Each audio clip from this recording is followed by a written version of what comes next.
Good morning and welcome to Radio Friends on Monday, July the 1st. We're going to talk about organ donations today. Now, April was National Organ Donation Awareness Month. This is July, but Joe Weston, I'm going to introduce you first. You had a perfect line for that, right?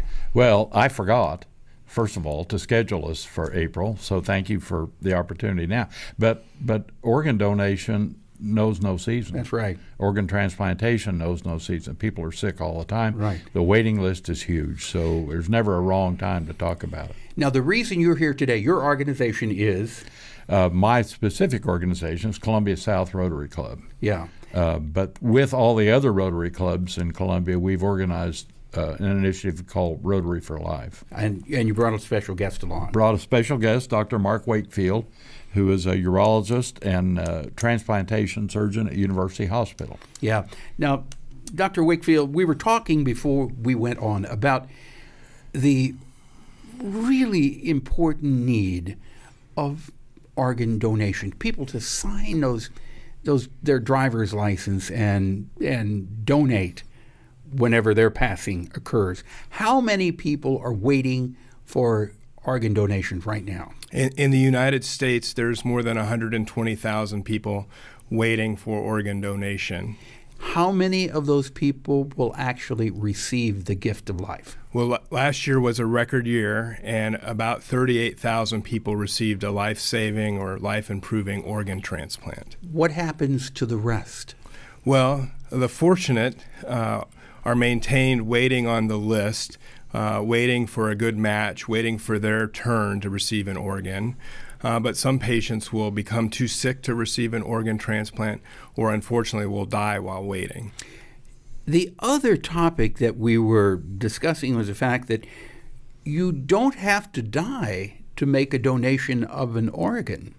If you are a match for someone and you are willing to give up a part of yourself so that someone else can live, you're able to do that, correct? That's correct. The living donation is about a third of the organ donors in the United States, but there's very limited circumstances how that can happen. The donor has to be very healthy, has to be an appropriate match, and has to go through extensive testing to be eligible to be a safe and effective living donor. What organ can a living donor give? So the vast majority of living donors are kidney donors. We're blessed with 2 kidneys and usually only need 1. In some circumstances, it's possible to do a partial living donation for liver transplantation, and in rare cases, lung transplantation can be done in that circumstance. So we could live with 1 lung if need Correct. be. We can live with 1 kidney That is if need true. be. And what happens if you take part of the liver? Does the liver regenerate itself? It does have the ability to regenerate some, but fortunately there's some extra capacity for the liver. And if the anatomy is favorable and the size matches are good, it is possible to do a living liver donation.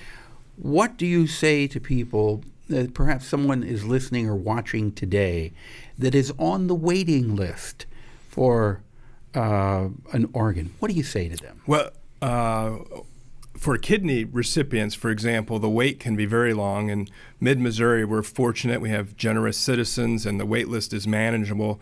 But the average person is going to wait 3 to 4 years. So I really tell them to be prepared but patient and to take good care of their health. Try to improve their health, which is very difficult if you're on dialysis, while you're waiting for that gift of life. Yeah. And I guess the mental state that you have makes a great deal of difference, doesn't it?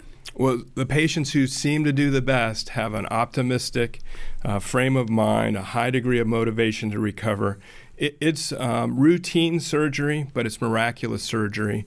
The medications You call that routine surgery? Well, the first successful kidney transplant was done more than 15 years ago, and the fundamental technique hasn't changed that much. What has changed is the sickness of the patients in whom we are believe that transplant is a benefit over other treatment options. And so the patients tend to be older, tend to be sicker than 25 years ago. And the technological aspects of the surgery is miraculous, but kind of routine. Now, this recovery, which depends a lot on the patient, overcoming complications, adapting to new medications, really benefits from a positive attitude and a lot of resilience and reserve. You know, I just cannot imagine why anyone would not sign that registry and have it on their driver's license, because once you've gone, if you can pass that gift of life on to someone else, what a wonderful gift.